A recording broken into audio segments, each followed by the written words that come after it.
দেখুন, আপনারা যদি কোথাও গেছেন, একই জায়গায় অনেকগুলো ফটো তোলা আছে, এবার আপনি মনে করছেন ওই একই শার্ট পরে একই ছবি বারবার ফেসবুকে আপলোড করবেন, সেই জন্য এমন একটা ট্রিক্স দেখাবো। আপনি একই থাকবেন, শুধু শার্টটা অটোমেটিক চেঞ্জ হয়ে যাবে। কী করে করতে হয়? সবার প্রথমে আপনাকে অ্যামাজনে আসতে হবে, ঠিক আছে? আপনি যেই শার্টটা বা যেটা পছন্দ করছেন সেটাকে ডাউনলোড করতে হবে। এবার ডাউনলোড করার জন্য আপনাকে এখান থেকে একটা স্ক্রিনশট করে নিতে হবে, ঠিক আছে? ধরুন এই শার্টটাকে আমি স্ক্রিনশট করে নিলাম, করে নিয়ে এবার এটাকে একটু ক্রপ করে নিতে হবে, মানে শার্টের মাপের, ঠিক আছে? দিয়ে সেভ করে দিলাম। এইবার এরপরে আপনাকে গুগলে আসতে হবে এবং ফিট রুম লিখে সার্চ করতে হবে। ফিট রুম আসার পরে আপনি এই ওয়েবসাইটে আসবেন।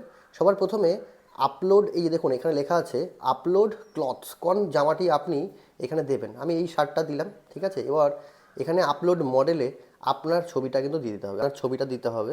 ধরুন আমি আমার এই ছবিটা দিলাম, ঠিক আছে? এই ছবিটা দিলাম, এই ছবিটা দিয়ে দিলাম। এবার এই ছবিটা এই ড্রেসটার জায়গায় এই শার্টটা হয়ে যাবে।